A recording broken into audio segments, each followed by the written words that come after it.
à l'intro, j'ai vu Mia Wolf. Donc, je me dis, et j'ai vu aussi les jongleurs. Donc, OK, alors là, je vais te Mine, sortir de ta zone. qu'est-ce que vous entendez par commun? Ah, bien voilà. On Voilà. parle de commun technologique pour supporter le développement des villes. Et donc là, on va rentrer dans le vif du sujet et je vais partager mon écran pour que ça devienne un peu plus clair. Donc, dites-moi si vous voyez mon écran. Oui. Oui. Donc ici, ce que je vais faire, en fait, avant de... J'ai quelques petites slides, diapositives pour vous. Je vais vous expliquer, je vais vous mettre en contexte. Puis aujourd'hui, ce que je veux faire, c'est vous montrer la méthodologie qu'on a utilisée, mais au lieu de juste y aller avec la théorie, j'ai décidé de prendre un cas d'usage, un cas sur lequel on a travaillé, et je vais essayer de vous montrer comment on essaye de développer ce commun-là de façon agile. Et donc, comment on utilise les meilleures pratiques de développement de produits agiles utilisés dans d'autres circonstances, dans les meilleures équipes de TI, comment on arrive, nous, à s'inspirer de ça puis à apporter ça dans la communauté de gens qui veulent développer des communs puis qui sont dans l'innovation ouverte. Ça fait partie de notre mission en tant que centre d'excellence. Donc, juste pour vous mettre en contexte rapidement, donc, le projet sur lequel se base tout ce que je vais vous parler, là, donc la Fabrique des mobilités est responsable de plusieurs projets et un des objectifs, c'est de réduire les déplacements polluants, développer une offre de mobilité durable, simplifier l'accès aux services, contribuer à rendre les déplacements durables efficaces. Okay? Et donc là, à partir de ces objectifs-là, très louables, on dit, OK, ben, on met ça en place, comment on y arrive? Ben là, on veut, l'intention, c'est quoi? C'est une mobilité durable, tout le monde veut faire ça. Donc, en gros, on se disait, bon, ben, on veut avoir plus d'options de mobilité, vélo, trottinette, comment on fait coexister ces modes-là, moins de trajets locaux en auto-solo, donc peut-être conscientisation, il y a plein de choses qu'on doit faire, meilleur confort et planification des projets. Donc, à partir de ces objectifs-là, ben, comme tout projet en innovation ouverte, souvent, ben, il y a plusieurs partenaires qui doivent s'associer et donc plusieurs mettent leurs forces ensemble. Et l'idée ici de cette équipe-là, donc Coop Carbone qui est représenté ici, Savoir-faire Linux, que vous connaissez peut-être dans le Oui, je monde des... connais, oui. Oui, donc qui vient supporter parce que c'est du développement logiciel. WeShare qui apporte son expertise sur la mobilité. Donc, nous, on est en tant que partenaire à la Fabrica, avec notre expertise sur la méthodologie, on est venu supporter ce projet-là en se disant, parfait, ce projet-là a des objectifs, on veut développer des communs, mais on veut essayer de mettre en place une méthodologie plus agile pour les développer, ces communs-là, parce que c'est encore l'entrée dans l'écosystème. Et là, on avait une superbe opportunité pour ce projet-là. Donc, entre la Fabrique des mobilités Jalon Montréal et Share Streets, Share Street, ça se trouve à être un standard de mobilité. Donc, on avait une opportunité d'aller explorer avec eux certains trucs. Et en agilité, c'est comme ça que ça fonctionne souvent. On a un budget et on a des opportunités. Et donc là, ici, on avait une belle opportunité. Et l'idée, c'était de penser à la création d'un système de numérisation standardisé des infos de signalisation de la voie de rive. Évidemment, on dit... Attends. Excusez-moi. Création des... La voie de rive, ça veut dire quoi? Est-ce que ça veut dire la lumière, les feux de circulation? Excellente question. Et en fait, mon commentaire qui suivait, c'était mais quand on dit ça comme ça, c'est dur d'attirer la communauté avec un langage aussi Ben oui. Donc, c'est tout à fait normal. Et c'est souvent comme ça. Hein? Des communs, ça commence dans des communautés d'experts. Après ça, ça essaye de s'ouvrir vers des non-initiés, des non-experts. Et c'est cette connexion-là qui fait que ça fonctionne un commun. C'est à partir du moment où il y a la communauté ou une communauté d'experts qui la maintient parce que c'est un commun très, très puissant. Et donc, à partir de ça ici, on a dit, OK, nous, la Fabrica, on va vous apporter une structure plus agile, une philosophie plus agile pour essayer de le faire. Et donc, c'est ça que je vais regarder avec vous, comment on arrive à intégrer ces processus-là. Donc, à la base, l'idée, c'est de se dire, il y a des façons de gérer des projets qui sont waterfall et d'autres qui sont plus empiriques. Et quand on développe des communs dans un écosystème, c'est tellement complexe qu'on ne peut pas développer l'outil tout seul dans notre coin. Parce que si on fait ça, qu'est-ce qui arrive? C'est qu'on va analyser beaucoup tout ce qui se passe sur le marché. Là, on va dire, OK, bon, de ce que je comprends, de toutes les enquêtes, de toutes les recherches, de toutes nos analyses, etc., voici ce que je comprends. Et donc, quand on fait ça, ben, nécessairement, on va avoir beaucoup d'expectations qu'on n'aura pas nommées, qu'on n'aura pas dit, et beaucoup d'assumptions qu'on n'a pas nommées, qu'on n'a pas dit. On base notre travail sur plein de choses parce qu'on n'est pas allé valider le terrain. Donc, on travaille beaucoup sur ça, et là, on dit, on surprend le consommateur, parce que là, lui, il arrive et il fait OK, mais ce n'est pas nécessairement à ça que je m'attendais. Alors, en agilité, on va dire OK, on va faire un peu différent, on va analyser un peu pour comprendre à peu près c'est quoi la problématique. On va impliquer les consommateurs et après, on va travailler un petit peu pour. Non, on va analyser un petit peu, on va travailler un petit peu selon nos compréhensions et on va tout de suite impliquer le consommateur pour voir si ça fonctionne, si nous, on a bien compris. Le consommateur, mais que tu pourrais même dire parfois l'utilisateur, parce que ce n'est pas toujours lui qui paye. Tout à fait, tout à fait. Et là, la réalité, c'est que ben, on va ajuster ici le produit au fur et à mesure et donc on enlève la surprise. Et donc là, on a un bel exemple. Je pourrais envoyer mon article, l'envoyer à 5000 personnes, mais juste ici, d'avoir montré le titre ici, ben là, j'ai déjà un usager, un end-user qui me dit, ouais, mais ça veut dire quoi ça, voie de rive? Donc là, mon assumption, ça aurait peut-être été, ben, tout le monde sait c'est quoi une voie de rive. Parce que je suis un expert, tout le monde connaît ça. Mais non, la réalité, c'est non. C'est là que si on fait beaucoup d'assumptions, à un moment donné, on va en entasser qu'on prend juste pour acquis, qui va peut-être nous empêcher de rejoindre notre public. Donc, c'est ça l'idée ici, d'aller par plus petit. On va analyser, puis voici ce que je pense que les gens vont être attirés par voie de rive. OK, mais s'ils ne comprennent pas, on est-tu capable de changer ce mot-là? On est-tu capable? Et donc, on peut revenir et réfléchir à le faire. Donc, ça, c'est le premier pilier d'aller plus vers l'agilité versus le waterfall.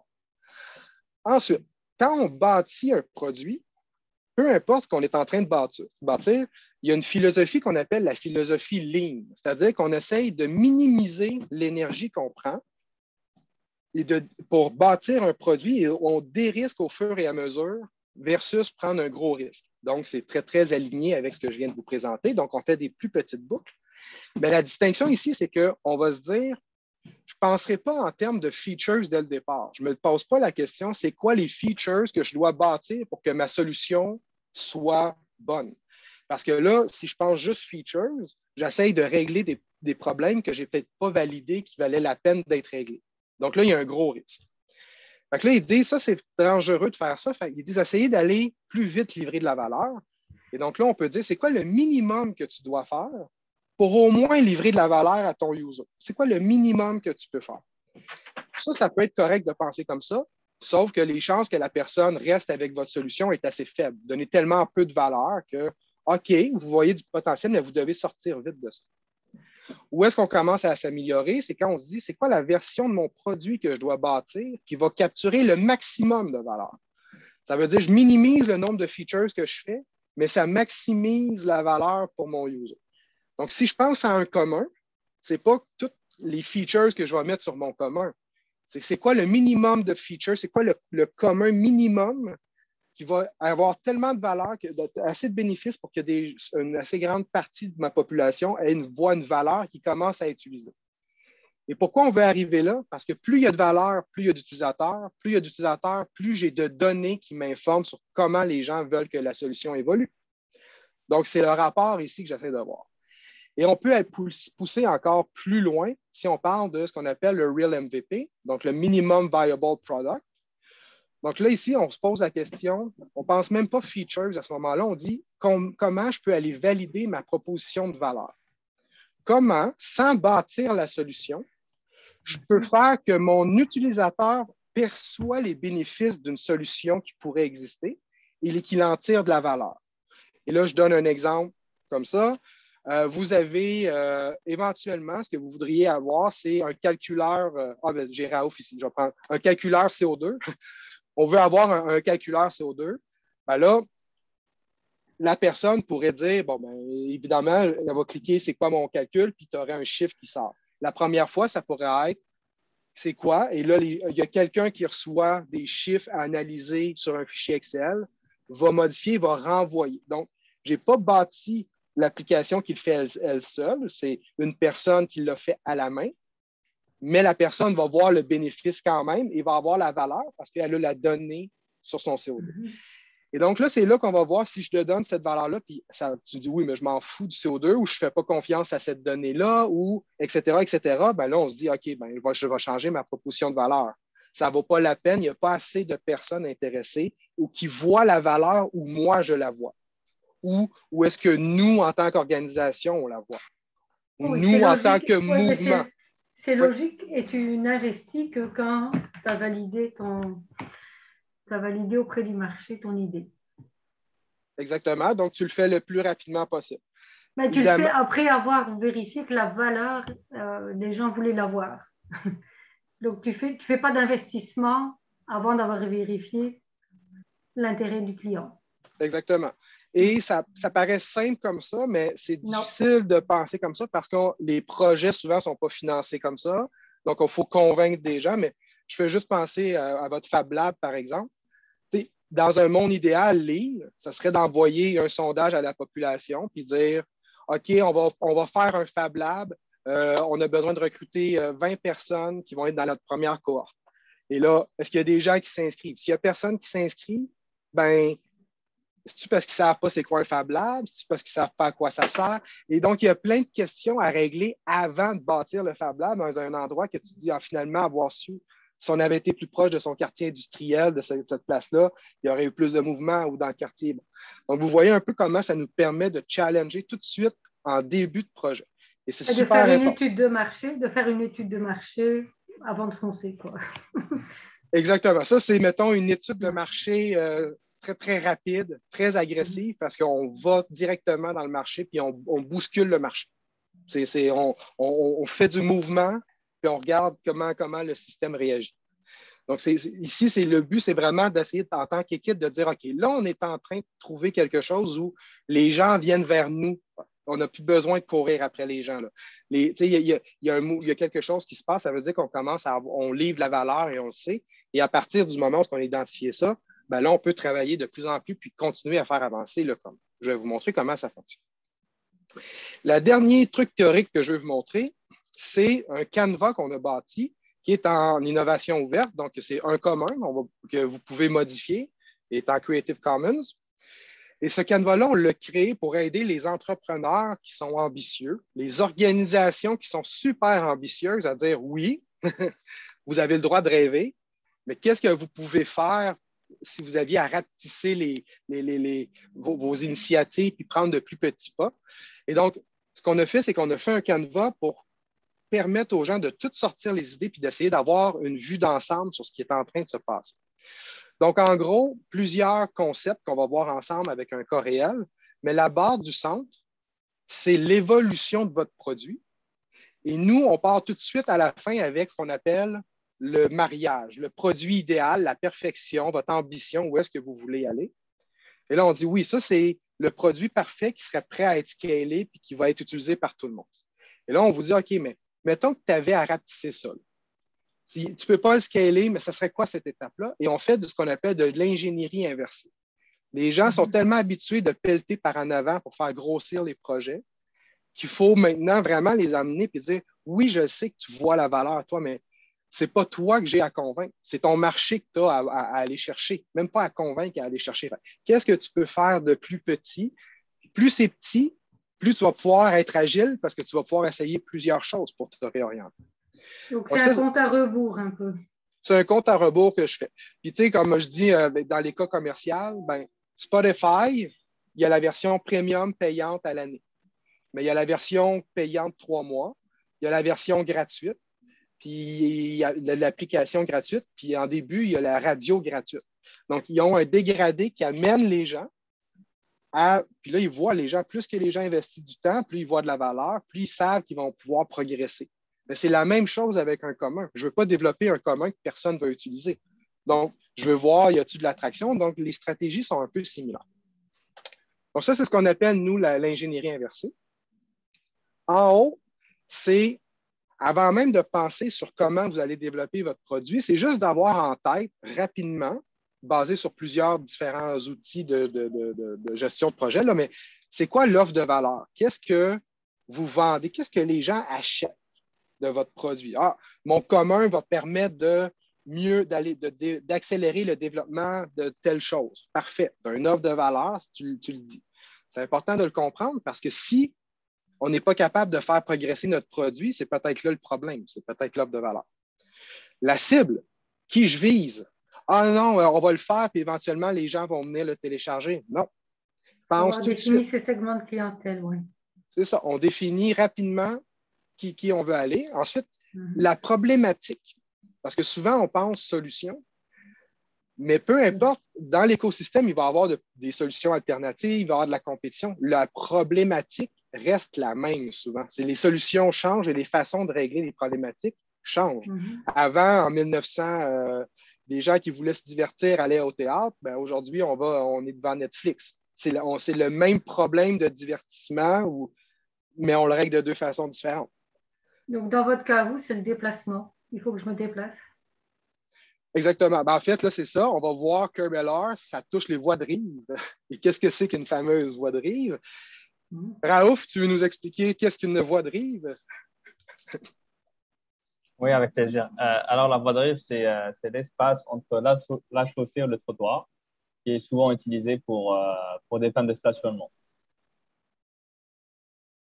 Et donc, pas le sujet qui a l'air le plus sexy de la Terre et pourtant une ressource complètement inutilisée dans les villes ou mal comprise. Et donc, la problématique nous semble évidente, mais cette problématique-là touche d'autres personnes, d'autres individus, Et donc, peut-être c'est un problème pour nous, peut-être que ce n'est pas si facile que ça à régler. Donc, il faut aller voir comment on peut toucher cet espace. Donc, le problème de la cible, et je rajoute ici les actifs numériques ou les actifs que vous avez parce qu'on est des grands croyants en l'effectuation, c'est-à-dire au lieu d'avoir un plein à dire « Ah, je ne peux pas encore rien faire, je n'ai pas assez de ressources », c'est qu'est-ce que je peux faire avec les ressources que j'ai actuellement. Ah, mais j'ai personne pour bâtir un landing page. OK, mais tu peux-tu faire un post LinkedIn? Ah, mais j'ai personne qui est capable d'écrire. Ben, peux-tu aller parler dans la rue à des personnes? C'est quoi les actifs pour être capable de rentrer tout de suite en action? Et là, le but, c'est de faire progresser l'idée où est-ce qu'on parle d'exploration. Dans la zone d'exploration, comment le problème il existe, c'est quel type de solution qui semble avoir de l'intérêt. Ensuite, une fois qu'on a trouvé, on va vers de la validation, plein de petites activités qui nous disent OK, ouais, ça fonctionne, les gens sont intéressés, je crée du mouvement. Et là, quand j'ai bien créé le mouvement puis que je sais que là, il y a quelque chose encore plus loin, là, je peux aller vers, on met énormément de temps, on en fait quelque chose d'officiel, etc. Je vais vous expliquer, mais on va de plus en plus vers le scale. Ça veut dire qu'on a trouvé un modèle d'affaires viable rendu là. Rendu ici, on est capable de faire que la ressource va être pérenne parce que quelque part dans l'écosystème, elle fit dans la réalité de ces joueurs-là. Je ne sais pas si la phrase que je viens de dire si elle est claire. Mais vous comprenez. J'essaie d'attacher, je ne me souviens plus de votre phrase au début, c'était création d'un système des signaux ou des voies de rive. Donc, ce que vous voulez faire, la diapo juste au-dessus, là, c'était quoi votre but? Le but, c'est création ouais, d'un système de numérisation standardisé des infos de signalisation de la voie de rive. Donc, c'est de la disponibilité des espaces de stationnement? On va creuser un peu, mais oui, effectivement, c'est dans le fond, ces espaces-là, pour l'instant, c'est des stationnements pour la plupart des cas. Donc, les voitures se stationnent. On veut réduire le nombre de voitures sur le territoire. Donc, théoriquement, on voudrait enlever certains de ces stationnements-là pour dire on va réduire, mais on va mettre un espace public. On va planter des arbres ici. On va laisser des espaces pour des déchargements de trucs. On va voir ça un peu dans la présentation. Mais l'idée, c'est ça. Et donc là, ici, c'est pas très, très ambitieux, ça. Création d'un système de numérisation. Fait que ça fit. Si on se dit, OK, je veux être plus ambitieux, qu'est-ce que je vais vouloir faire avec ça? Pourquoi je veux créer un système? C'est quoi le standard? Vous allez voir comment on le fait. Puis, je commence où pour voir si on est capable de développer ça. Et donc, là, je vais me promener un petit peu, mais là, je vais commencer à vous montrer des trucs ici qui est arrivé. Donc, première chose qu'on a fait, bien évidemment, c'est d'aller voir les acteurs de terrain puis essayer de cadrer la problématique. la problématique qu'on a identifiée, est-ce que on la voit et on la comprend bien? Puis ça, c'est juste avec les porteurs de projets.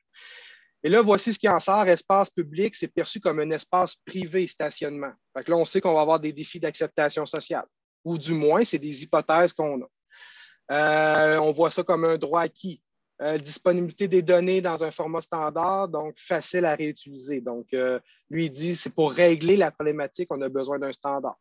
Cadrer la problématique, il existe déjà plein de données. Donc, qu'est-ce qu'on peut aller voir? On va faire l'inventaire. Donc, on essaie de cadrer, en fait, pourquoi c'est intéressant de faire ça et pourquoi on s'y intéresse. Alors, ça, c'est ce que j'ai appelé le what. Donc, je ne sais pas si vous connaissez les liberating structures. Ben moi, je trouve que ça ressemble au business model Canvas que vous me montrez là, puis un petit peu d'agile. Enfin, je vois plein de méthodes en même temps. Ouais, de gestion de projet, puis j'ai fait Scrum Master, donc il y a comme un peu de... Un je peu retrouve tout. plein de trucs, oui. Parfait. Mais je ne dis pas ça négativement du tout, hein. C'est comme en fait, d'une façon originale. C'est le what du projet un peu. Donc, oui. À cette étape-ci, est-ce que vous avez des questions justement sur la compréhension de, à part qu'est-ce qu'une voie de rive? Non, maintenant j'ai compris. Puis, et que donc les utilisations peuvent en être variées. Mais donc, au niveau de la perception, c'est pas évident. Les gens peut-être n'ont pas encore la conscience qu'on puisse faire quelque chose avec, et peut-être pas là, mais vous y avez pensé. Voilà, il y a des experts qui ont pensé, qui se mettent à y réfléchir. Alors là, so what? On ne part pas de rien. Il y a quand même une réalité quand on part. Des fois, les gens ont l'impression qu'ils partent le projet comme s'ils étaient tout seuls dans l'écosystème. Donc, tu regardes autour de toi et tu te dis, OK, ben maintenant que je comprends à peu près, je vais aller me lancer dans des tests. Et donc, comme le but, c'était, je vous rappelle ici, création d'un système de numérisation standardisé, on a regardé c'est quoi les outils et CurbLR et OpenStreetMap est un des joueurs qui est ressorti avec lesquels on avait aussi des contacts, donc l'effectuation. Donc, on a commencé à creuser un peu ce standard-là. Et là, ici, l'expérimentation, c'est un peu précisé. Le manque de partage de données nuit à l'innovation en mobilité durable. Okay? Parce que là, on voudrait installer des trottinettes ici. On ne peut pas parce que c'est un stationnement. Puis les gens ne veulent pas qu'on l'enlève pour le remplacer. Okay? Et donc là, ça devient notre hypothèse d'affaires. Puis là, on se dit, OK, mais il faut voir, est-ce que c'est vrai, cette hypothèse-là? Parce que si c'est vrai, on va savoir, ou si ce n'est pas vrai, on va réorienter la solution et le produit qu'on est en train de faire. Et donc, on est le plus agile possible. On essaie déjà quand vous dites le manque de partage de données, est-ce que c'est le manque de répertoire de ces espaces-là de voies de rive ou le fait qu'elles soient occupées par une auto en ce moment? Par exemple, dans le moment présent, est-ce que c'est le répertoire de ces espaces-là ou est-ce que cet espace-là est disponible? Est-ce que c'est parce que les gens sont en silo? Ou j'essaie de comprendre, c'est quoi la vraie nature du problème? Je pense que c'est l'ensemble de ces réponses. Est-ce que Raouf, tu veux te lancer ou as-tu une hypothèse? Parce que pour moi, le manque de partage de nuit, c'est vraiment qu'il existe plein de jeux de données un peu partout dans les organisations, soit que les standards ne sont pas assez bons pour que les données se parlent, que les bases de données se parlent, soit que les bases de données ne sont pas à jour. Et donc, ça cause une difficulté pour essayer, de répertorier c'est quoi l'état des choses sur le territoire, et ensuite d'être capable d'ouvrir ces données-là pour dire, OK, vous avez un projet de verdissement, voici les données, puis essayer de voir si vous comparez avec les Bixi, si vous comparez, donc d'être capable de voir ces analyses stratégiques-là. Ça prend plusieurs jeux de données. Et donc, l'hypothèse, c'est que si on avait accès à toutes ces données-là, là, on pourrait beaucoup plus innover plus rapidement. Ça, c'est notre hypothèse de départ. Et notre terrain de jeu devient ces fameuses voies de rive. Et donc, est-ce qu'il existe des données par rapport à ça? Qu'est-ce qu'on connaît, etc. Et sachant que nous, on veut en créer un commun. Donc, la suite, je vais arrêter là. Je vais lancer ici, on arrive dans mon fameux Canva. Donc, première chose, la problématique. Je vais aller voir la problématique. Un peu plus stabilisée ici dans notre démarche. Donc, la voie de rive est un espace qui a un potentiel énorme pour la mobilité durable, mais le manque de données nuit à l'innovation. C'est ce qu'on vient de parler. Comment maximiser l'optimisation de la voie de rive, trottoir, stationnement public. Donc, tout redevient toujours avec le manque d'information, le manque de qualité. Et là, on voit ici, visuellement un peu, ça répond à ta question, là. Tantôt, Corinne, dans le fond, ici, ben là, on sait que ces personnes-là vont utiliser des vélos. Il y a peut-être des gens ici qui utilisent et des voitures et des Bixi. Mais là, après ça, tout ça prend juste des voitures, alors que ça pourrait être taxi, ça pourrait être autopartage, ça pourrait être. Il y a plein d'options qui ne sont pas exploitées. Et donc là, on se dit pour nous, ben oui, mais exploitons cet espace-là. Est-ce que c'est aussi simple que de dire, ben oui, exploitons ces espaces? Ce n'est pas aussi simple. Et donc, l'offre qu'on commence à se dire, c'est le Curb Space est un espace public, donc l'offre de valeur. C'est un espace neutre. C'est un espace idéal pour travailler dans des espaces qui appartiennent, qui sont des communs, un peu comme un parc, donc un espace qui pourrait changer de vocation selon les gens, etc. Donc, un standard, là, on commence à parler de standard. Donc là, on parle autour de la proposition de valeur, un peu qu'est-ce qu'on veut offrir. Et là, c'est là que je vais vous lancer ici, dans le développement produit. Et on peut y aller quand même assez, parce qu'on a vu un peu déjà le principe de comment ça fonctionne. Je vais juste vous révéler comment on le fait pour vous donner une structure mentale de l'exercice. Donc, ici, c'est quoi en réalité l'idéal? Qu'est-ce qu'on veut faire avec ce maintien-là? Ce serait quoi la situation parfaite pour nous? On dit on a réussi, on est vraiment content, notre mission est accomplie. Bien là, on dit le commun, je vais en reparler, le standard est maintenu par la communauté. Puis on appelle ça le Waze du stationnement. Performance et crowdsourcing, ça se maintient à jour. Ça, on serait vraiment content. Mais là, on se dit, OK, je ne peux pas lancer une solution jour 1 puis espérer que je vais avoir 1 million de users qui vont faire ça. Il faut que je gagne cette confiance-là. Donc là, je dis, mettons, je recule, bon, OK, mais déjà, juste d'avoir un commun qui est développé par la communauté, c'est déjà la première chose. Je suis capable d'avoir, ça sort un peu des mains des experts qu'on considère, puis qu'il y a des gens de la communauté qui commencent à l'utiliser. Si oui, on peut dire, OK, ben, il y a déjà des gens qui s'intéressent, on peut penser qu'il va y avoir suffisamment de gens qui s'intéressent. Continue à reculer, puis on dit, OK, avant de voir que la communauté va développer le commun et aller un peu plus loin, en logiciel, il y a ce qu'on appelle des API, qui est une partie plus petite d'un code logiciel. Donc là, on dit, ben, pourquoi pas juste avoir un API qui est à jour? Ça pourrait être une première étape, puis regarde s'il est téléchargé. Regarde si on arrive à faire télécharger l'API pour que les gens l'utilisent. S'il n'y a personne qui l'a téléchargé ou qui s'y est intéressé, il n'y a pas personne qui va le développer, puis on ne sera pas capable de le scaler. On recule encore, puis on dit, OK, là, je vais reculer un peu plus vite parce que l'idée, après ça, c'est vraiment de partir du début. Le début, les données en mobilité ne sont pas standardisées et n'apportent pas toute la valeur. On part de ça. Pour être capable de même passer la première étape pour aller jusqu'au fond, il faut que j'aie des données. S'ils ne me donnent pas les données, je suis bloqué là. Ça ne vaut pas la peine de travailler sur les PI, ça ne vaut pas la peine de travailler sur tout le reste. Si je veux garder mes énergies, trouvons qui est prêt à me donner les données. C'est là que je vais commencer. Ça, c'est de l'effectuation. Alors, c'est un peu ce qu'on a fait ici. Ben, c'est ça des activités quand tu es en agilité, des activités, on fait plusieurs activités pour apprendre. Alors, première chose qu'on a fait, présentation. Donc, on est allé un open data, on a fait des forums ouverts pour présenter la solution. Est-ce que vous en avez déjà entendu parler? Est-ce que ça vous intéresse? Est-ce que les problèmes que ça résout, ça vous touche? Une fois qu'on a fait ça, on avait une certaine base de clients. Bien là, on a dit sondage des cas d'usage. Donc, on a envoyé des sondages à ces gens-là.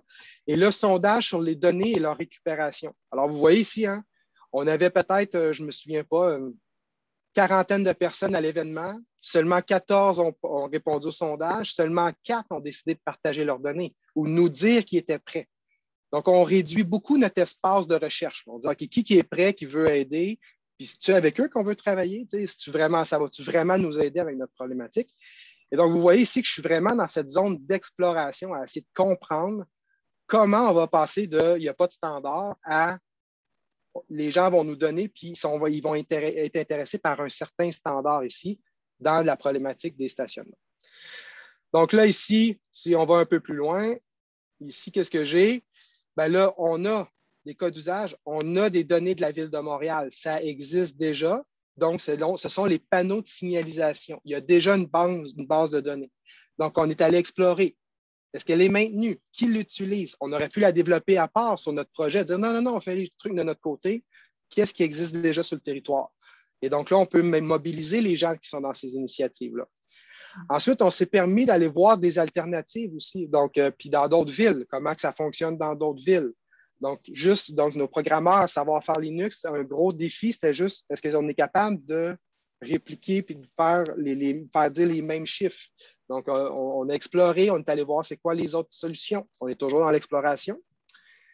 Ici, on a commencé à diviser par territoire pour voir est-ce qu'on est capable de sortir des informations. Quel type d'informations? Et là, on a amené ces informations-là à des groupes pour dire est-ce que ça vous intéresse? Est-ce que vous saviez ces informations-là? Pour essayer de voir l'attraction. Tout ça ici, je vois ici des indicateurs, c'est quoi? C'est essayer d'augmenter le nombre de bases de données récupérées et le nombre de partenaires qu'on va recruter. On veut chercher qui est intéressé par tout ça. Donc, vous voyez ici, là, on a même commencé à tester différents quartiers pour voir, y a-t-il des quartiers? Est-ce que Rosemont-la-Petite-Patrie est un quartier qui va répondre plus vite, qui va nous donner, puis les données sont plus belles? On a découvert que chacun des municipalités n'a pas la même propreté, chacun des quartiers n'a pas la même propreté de data.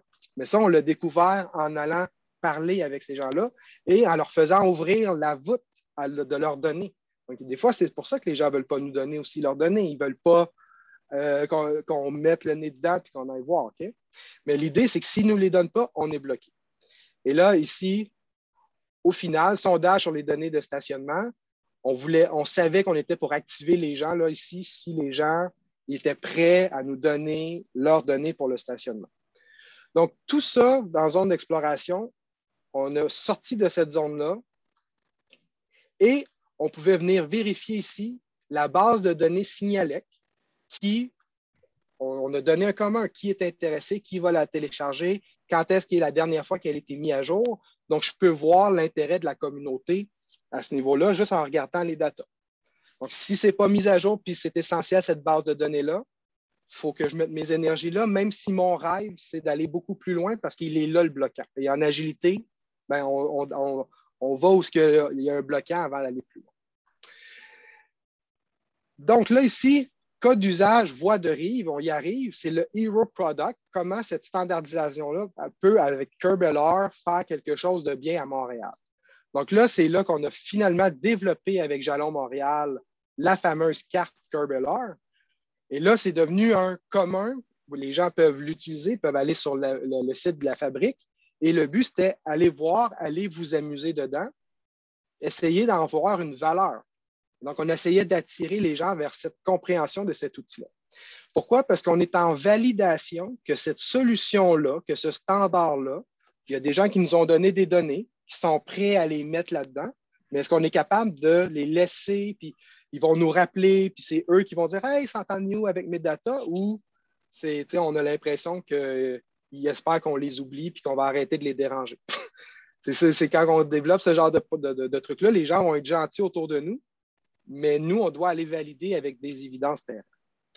Fait que là, ici, qu'est-ce que j'ai? Ben, tous certains cas d'usage qui sont ressortis de nos consultations, qui sont ressortis. Et donc, ça, c'est toutes sortes de cas d'usage qu'on peut commencer à explorer en validation pour voir est-ce qu'on est mieux d'aller vers l'autopartage, le stationnement, la signalisation physique. Qu'est-ce qu'on peut faire avec ces données-là?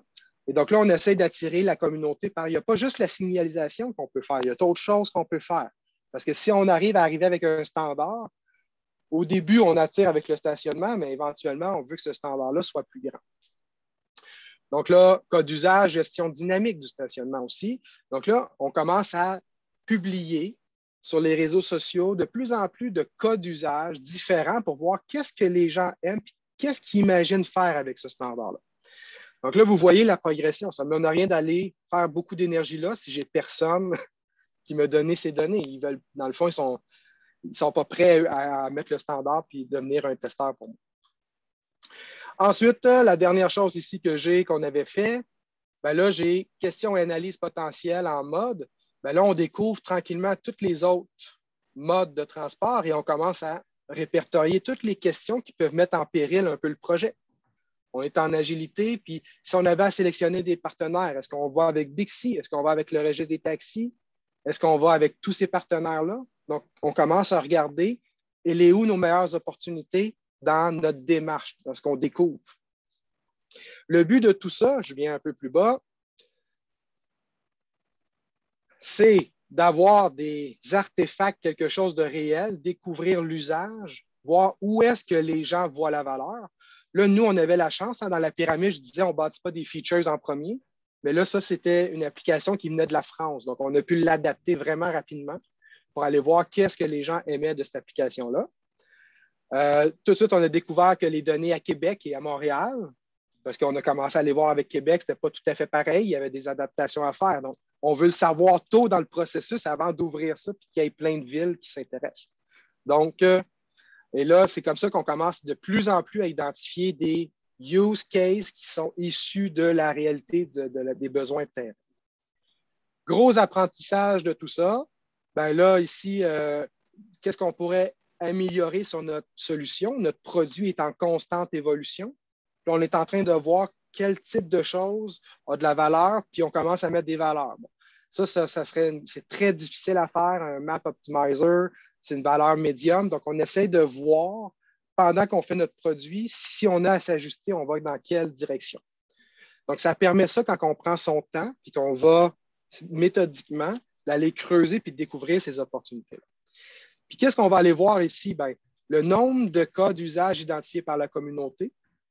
Si je vous demande de m'identifier des cas d'usage, est-ce que vous êtes capable de voir comment l'utiliser?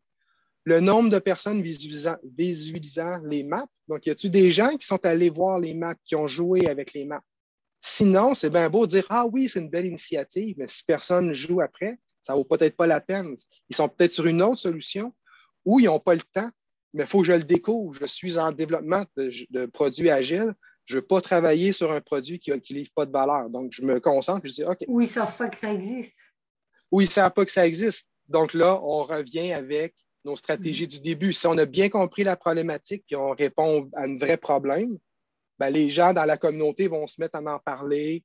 Puis, donc, ça devrait arriver. Mais effectivement, si c'est un objet qui n'est pas connu, bien là, ou une solution qui n'est pas connue, bien là, le problème est peut-être plus au niveau marketing. Donc, le nombre de personnes actives dans la communauté, je suis en train de développer un commun. Donc, est-ce que les gens s'intéressent à ce commun-là?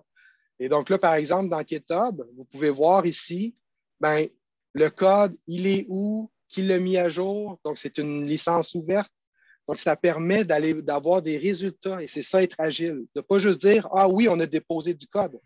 On a déposé du code, mais là, il est utilisé. Et s'il est utilisé, ça veut dire que ça vaut la peine. On va aller voir qui l'utilise. Pourquoi il l'utilise? Il la voit où la valeur? C'est toujours d'essayer de comprendre elle est où cette fameuse valeur. Et j'arrive finalement à ce qu'on appelle le Problem Solution Fit, où est-ce que là, ici, on a un wiki, donc la fabrique des mobilités. Et donc ici, qu'est-ce qu'on veut mesurer? On sait qu'il y a un intérêt, on sait qu'il y a des gens dans la communauté, mais là, on veut savoir est-ce que la communauté est capable de prendre ce commun-là puis supporter les outils pour le diffuser. Est-ce que la page, elle est supportée ou pas?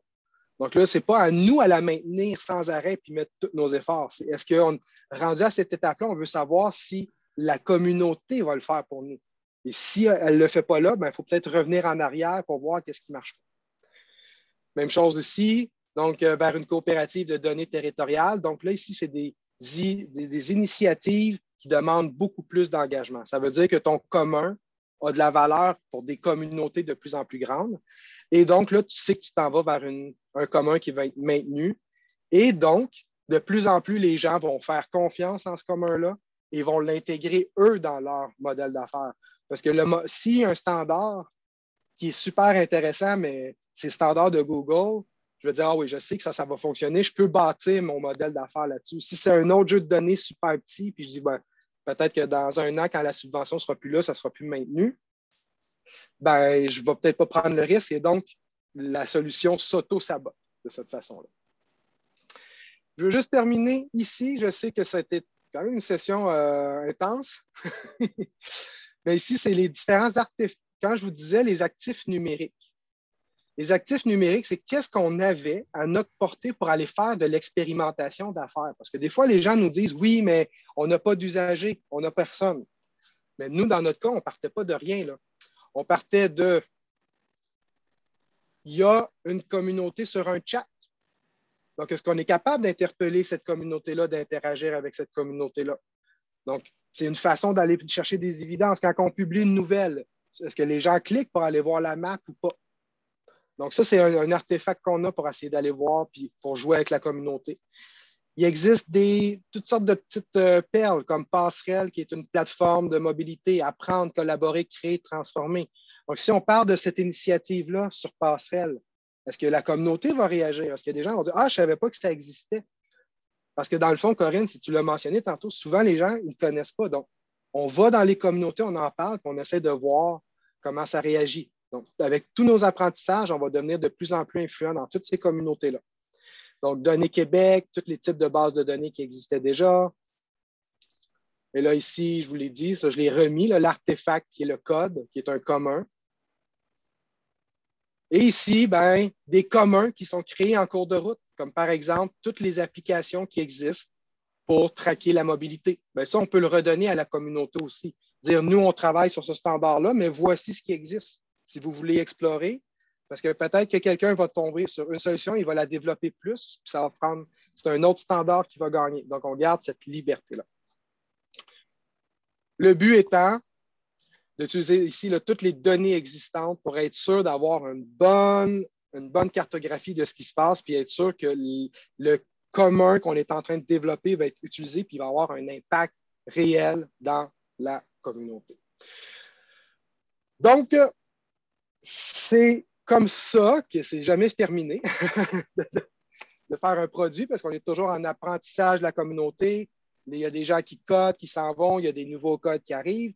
Mais c'est pour ça que tu essaies de garder ça le plus petit parce qu'on est dans un univers complexe de savoir comment on rentre en intégrant les différentes parties et de le penser comme ça, de faire la rétroaction puis d'apprendre en chemin puis de se donner ce que j'appelle des jalons d'usage et non pas des jalons de j'ai 64 personnes qui ont téléchargé, mais 0 qui ont utilisé.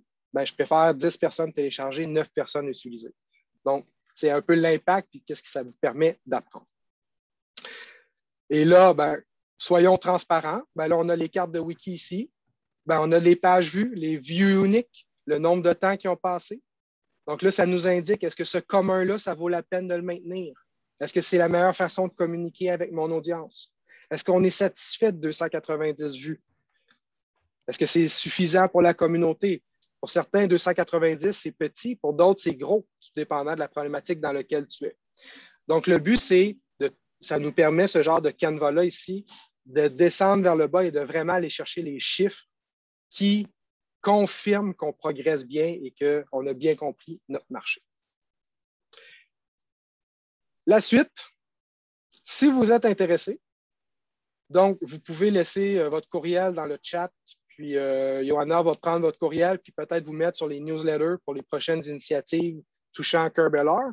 Mais sinon, nous, qu'est-ce qu'on fait? C'est qu'on continue à voir l'utilisation. On envoie à quelle fréquence utilisez-vous le chat? À quelle fréquence utilisez-vous le wiki?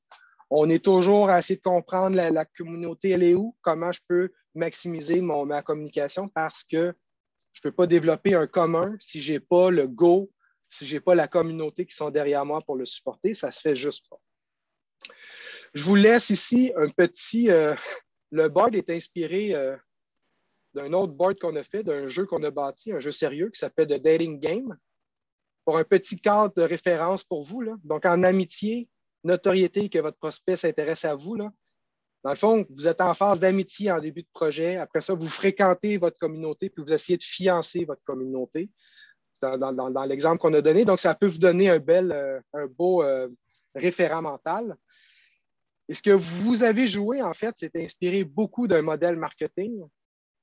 Okay? Donc, vous pourrez regarder comment l'amitié, on appelle ça le friend zone. C'est plein de petites activités, be there. Mais quand on crée un commun, soyez là, faites des soirées, faites des meet-ups, parlez du commun, essayez de voir comment les gens sont intéressés.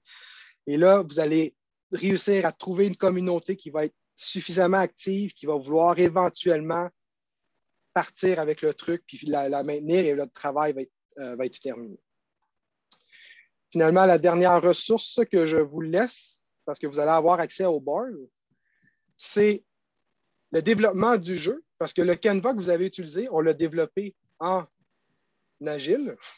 Donc, si vous voulez voir comment on l'a développé, ben, je vous invite à aller voir la présentation. Donc, vous allez avoir l'histoire derrière le jeu.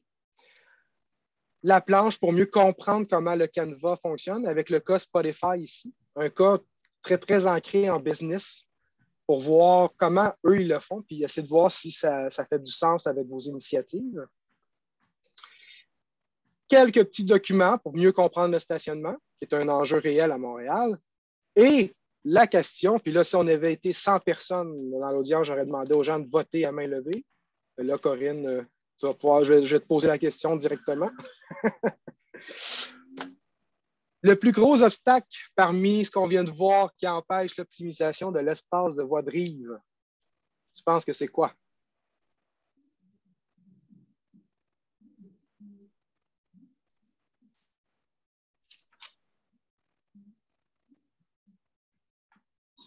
Tout à l'heure, quand tu as dit 290 personnes qui sont allées dessus, c'est sur quel territoire?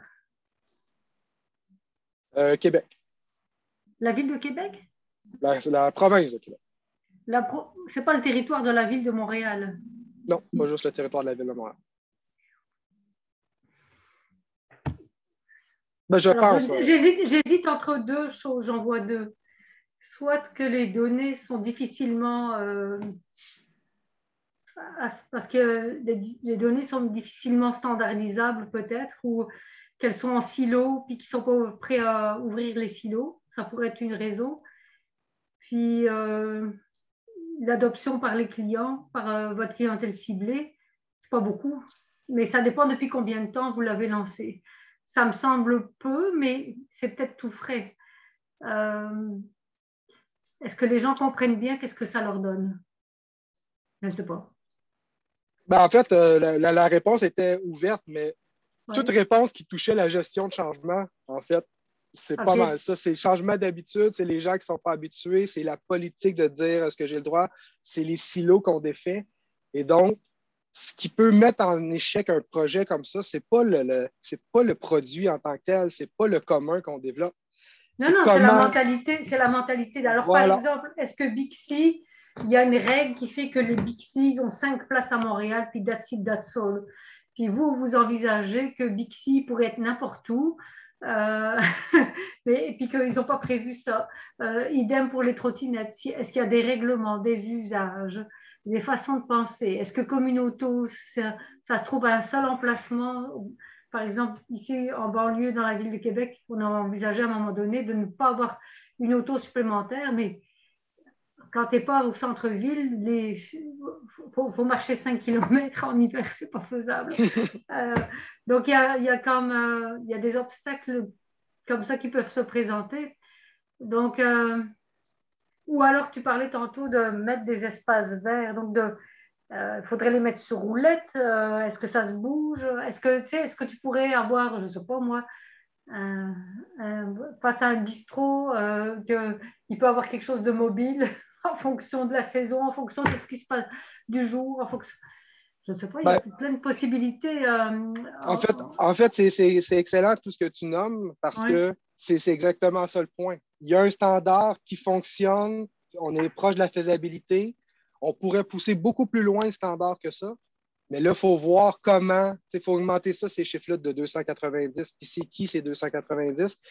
Oui, c'est ça, il faut creuser. Ils sont qui, quelles caractéristiques ils ont, quel âge ils ont, pourquoi ils ont pitonné dessus, qui c'est qui leur a dit, comment ils ont répondre à toutes tes questions. Est-ce que c'est devant un bistrot qu'ils veulent? Est-ce que c'est parce qu'ils veulent des Bixi? Est-ce que c'est tout ça parce que c'est Est-ce qu'ils veulent un banc? Est-ce qu'ils voudraient s'asseoir sur un banc après avoir s'être promené sur la rue Sainte-Catherine? On ne sait pas. Voilà. Parce que dans le fond, c'est l'idée. Si on pense, parce que là, je vous ai dit développement de produits agiles. Donc, Waterfall, ça aurait été de se dire, on crée le standard, on le publie. Oui, mais non, mais Waterfall, ça marche tellement, ça marche pour faire une autoroute, ça marche pour faire le Waterfall, pour construire un hôpital, quelque chose qu'on a l'habitude de faire, mais comme ça, c'est de l'innovation sociale en plus, il faut vraiment impliquer le propriétaire du bistrot, il faut impliquer la firme de taxi, il faut impliquer il faut impliquer toute la communauté. Donc, le Waterfall, ben, il aurait coûté très, très, très, très cher d'aller chercher de façon formelle tous ces gens-là. Puis on aurait sans doute abouti à quelque chose de... Comme quand ils veulent appliquer SAP au système de santé, tu sais, Christian Dubé est venu avec un BI qui est beaucoup plus agile, beaucoup plus... donc, c'est comme une méthode inappropriée par rapport à ce que vous voulez faire. Surtout que vous voulez que la communauté se l'approprie. Le waterfall, il n'est pas très... l'usager, il est comme, considéré comme comme un dummy, comme quelqu'un presque débile, utilisateur, peseur de Python, mais il n'est pas impliqué. Donc, ça ne marche pas. Le waterfall, c'est vraiment une autre philosophie. Ça ne marche pas. Donc là, ben, est-ce que la petite trame du centre, c'est nous qui essayons de passer à travers puis de survivre dans cet écosystème-là et de comprendre puis de prendre de plus en plus de vélocité pour voir si ce standard-là est utile, puis s'il faut pivoter, s'il faut le changer, s'il faut prendre un autre standard, parce que notre vision, au final, c'est d'apporter de la valeur à la Ville de Montréal, puis qui arrive à leverager ces données. Mais peut-être voir aussi qu'est-ce qui se fait dans les autres villes, parce que... Tout à fait, tout à fait. Par exemple, je pense qu'au Brésil, pour le transport en commun, les bernes se trouvent dans le milieu, c'est dans le milieu de la rue. Donc, c'est comme tout à fait une autre façon d'organiser la voie publique. Donc, comment ils font ailleurs, justement, parce que ici, on est en Amérique du Nord, les rues sont très larges par rapport à l'Europe. Absolument. Donc, c'est une des choses, comme si vous avez vu dans la progression, Montréal au départ, Québec, Montréal-Québec, juste voir dans 2 villes du Québec, ça fonctionne. On savait que ça fonctionnait déjà en Europe. Et là, tu peux faire des tests après, effectivement, pour voir jusqu'où. Parce qu'éventuellement, ce genre de standard-là, tu veux le scaler, tu veux le donner. Et le vrai succès, c'est que ça ne soit pas juste utilisé à Montréal, que ça soit utilisé à travers le monde. Par exemple, Barcelone, qu'est-ce qu'ils font? Ils sont avant-gardistes aussi. Donc, Barcelone, Paris, oui. Deux petites choses, parce que je vois que le temps file. Raouf, aurais-tu un mot à dire? Je voudrais prendre une question. Après ça, je vais vous demander d'évaluer la présentation. Mais juste une question avant? Ou un commentaire? Commentaire ou question, ou je parce que je connais le projet, mais je ne sais pas si c'est dans ce sens ou pas. Parce que pour le projet est en train de se développer, et, ils vont le mettre dans des sites de SDC et pour voir est-ce que les gens vont cliquer dessus, pour voir la curiosité des gens, vont y aller dessus ou pas, parce qu'il sera plus affiché et il sera plus, on va dire, exposé à l'utilisateur, potentiel utilisateur. Super. Est-ce que vous connaissez le ROTI? Ben, Raouf, oui, je pense que tu l'as déjà fait avec moi. Le ROTI, le Return on Time Invested. Le ROI. Le ROI. Oui, ben, le ROI, mais sur le temps. Donc, ce que j'aimerais, c'est que vous mettiez votre point dans les airs et à Go, vous mettez une note entre 1 et 5. 5 étant, ça valait absolument la peine de venir à cette conférence, vous avez beaucoup appris. 3 étant, c'était intéressant, mais vous ne savez pas trop comment utiliser tout ça. 1 étant, vous vous êtes royalement emmerdé, puis vous vous êtes dit, j'aurais dû le laisser toute seule dans sa salle. Donc, vous mettez de la pression, là, parce que... Donc, mais il n'y a aucun souci. Et, moi, soyez le plus moi, je dirais, honnête. Mettez votre point dans les airs. Étant donné qui je suis, qu'est-ce que je fais, je me mettrai à 3,5. J'ai trouvé ça intéressant. Mais qu'est-ce que je vais pouvoir faire de ça? Je ne le sais pas. Mais en tout cas, l'explication de votre démarche ou de la démarche que vous avez utilisée, ben, ça me conforte un petit peu dans une utilisation en appliquant les utilisateurs. Comme autre commentaire, ben, vérifiez Amsterdam où ils ont beaucoup de vélos, Copenhague aussi. C'est des modes d'utilisation de l'espace public différent du mode latin France ou avec les vélos, etc. Je pense que ça mérite de regarder qu'est-ce qu'ils font là-bas.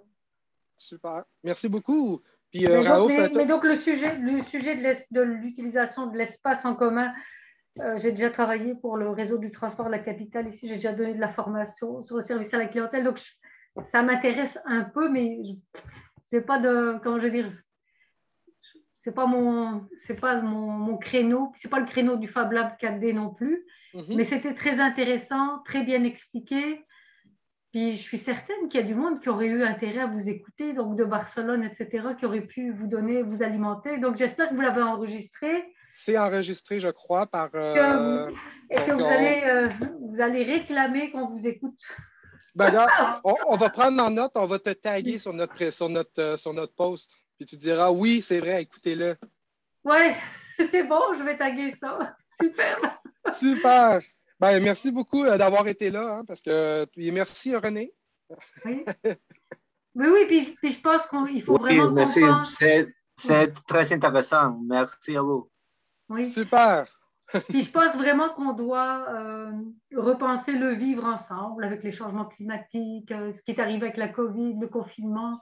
Ça a été très choquant ce qu'on a vécu. Donc c'est comme l'occasion de redéfinir le vivre ensemble dans les quartiers, parce que c'est ça. Je ne sais pas si ça va avoir un impact profond sur notre mode de vie, mais j'espère un petit peu oui qu'il y a des changements pour le partage qui va être bénéfique.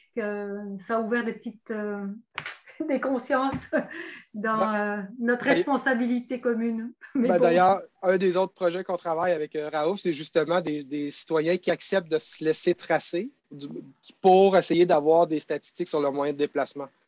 Donc, ouais. Est-ce que tu accepterais d'installer une application de traçage ou? De traçage, donc là, mon auto, tout ça serait, vous verriez ça? Vous verriez, par exemple, moi je m'entraîne, je cours, ça serait tracé aussi? Tout? Ben, c'est à vous de me dire qu'est-ce que vous seriez confortable de partager, en fait. Ben parce que moi, je prends parce que j'ai une montre sportive. Donc, comme tout à l'heure, je vais m'entraîner parce que là, je suis tannée d'être assise.